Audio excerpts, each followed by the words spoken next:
Hello student, welcome back to my Rohit lecture. आज मैं इस वीडियो में बताऊंगा कि जो समान हिंदी का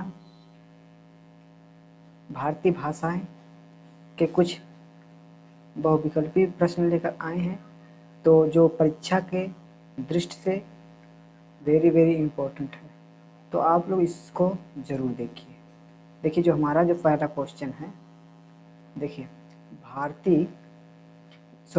मध्यकालीन अरबी तथा फारसी साहित्य में भारत की भाषाओं के लिए किस शब्द का प्रयोग मिलता है। तो जो आपका ऑप्शन है, देखिए, रेख्ता में मिलता है कि दोहा में मिलता है कि जबान ए हिंद में मिलता है कि हिंदी में। तो आपको फारसी साहित्य भारत की भाषाएं के लिए किस शब्द में मिलता है, तो आपका ऑप्शन सही हो जाएगा जबान ए हिंद। ठीक है, जबान ए हिंद आपका सही आंसर हो जाएगा। खलिग वारी किसकी रचना है? जो खलिग वारी है वो किसकी रचना है? खलक की रहीम, जो चौथा तीसरा ऑप्शन है अमीर खुसरो की, जो चौथा ऑप्शन है आपका अकबर की।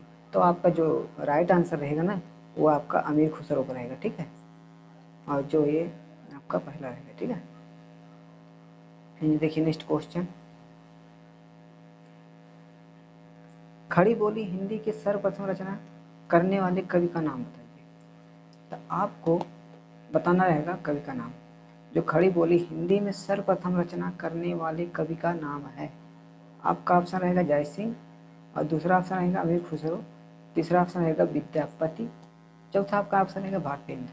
तीन चारों में से आपको एक सही बताना रहेगा। तो आपका जो राइट आंसर रहेगा अमीर खुसरो। ठीक है, अमीर खुसरो जी, हाँ, सर्वप्रथम रचना करने वाले कवि हैं। ठीक है, खड़ी बोली में सर्वप्रथम रचना करने वाले अमीर खुसरो हैं। अब देखिए नेक्स्ट क्वेश्चन जो हमारा है, हिंदी के उद्भव का सही क्रम बताइए। जो हिंदी का विकास हुआ है उसका जो एक क्रम है, उसको सही ढंग से आपको व्यवस्थित रूप से बताना रहेगा। इस तरह क्वेश्चन अक्सर आपको देखने को मिलेंगे। देखिए, पाली, प्राकृति, अपभ्रंश, अवहट। ठीक है, और दूसरा ऑप्शन है प्राकृति, पाली, अवहट, अपभ्रंश। ठीक है, और जो तीसरा ऑप्शन है अपभ्रंश, प्राकृति, अवहट, पाली, ये तो नहीं है। और जो दूसरा ऑप्शन है चौथा ऑप्शन है अवहट, प्राकृति, पाली, अपभ्रंश। ठीक है, ये भी नहीं है। तो ये जो दोनों नहीं है, लेकिन प्राकृति, पाली, पहले हमारे सबसे पहले क्या आती है? पाली, फिर प्राकृति, फिर अपभ्रंश, फिर अवहट। ठीक है, यही हमारा जो है राइट आंसर हो जाएगा। तो आप लोग बने रहिए वीडियो में। मैं अच्छा मज़ेदार एक प्रश्न लेकर आया हूँ, तो देखिए,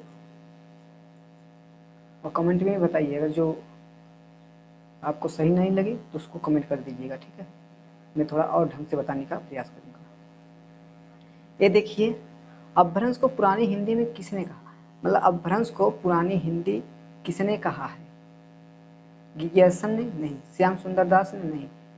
चंद्रधर शर्मा गुलेरी ने? ये चौथा ऑप्शन भारतेंद्र हरिश्चंद्र ने।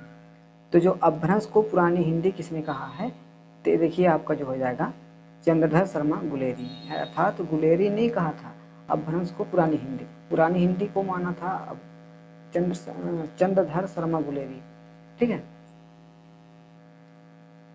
और साहित्य देखिए, नेक्स्ट क्वेश्चन हमारा, साहित्य अपभ्रंश को पुरानी हिंदी किसने कहा था? अब देखिए, यहाँ पूछ रहा था अपभ्रंश को पुरानी हिंदी किसने कहा था, यहाँ पूछ रहा साहित्य अपभ्रंश। ठीक है, अपभ्रंश को पुरानी हिंदी किसने कहा था? तो इसमें साहित्य जो है आपको आचार्य रामचंद्र शुक्ल जी ने कहा था। ठीक है, नेक्स्ट क्वेश्चन देखिए, अपभ्रंश की उत्तरकालीन अव्यवस्था का नाम लिखिए।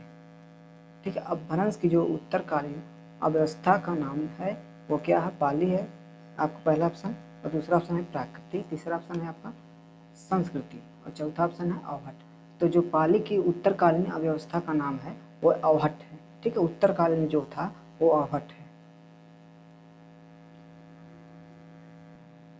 देखिए नेक्स्ट क्वेश्चन जो सौर सेनी अपभ्रंश से किस उपभाषा का विकास हुआ? जो सौर सेनी अपभ्रंश भाषा है वो उपभाषा का किसका विकास होता है सौर सेनी से? तो बिहारी का नहीं, राजस्थानी का ये भी नहीं आपका है, और बांग्लादेश ये सही है।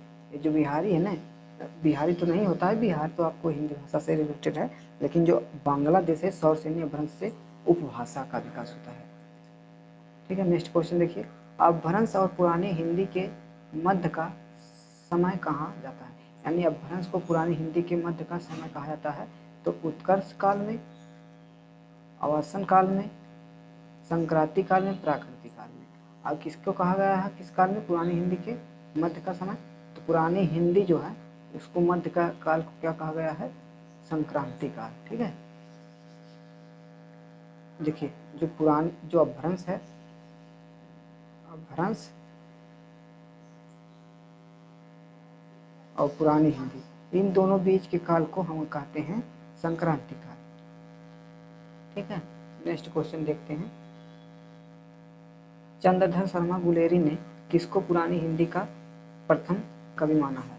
तो जो चंद्र शर्मा गुलेरी है वो पुरानी हिंदी का जो प्रथम कवि कहे जाने वाले हैं, उस किसको प्रथम माना है? तो सहरपा को नहीं, स्वयंभू को ये भी नहीं, राजा मुंज को नहीं, पुष्पदंत को। तो आप इसमें राइट आंसर जो मानेंगे आपको वो हो जाएगा राजा मुंज। ठीक है,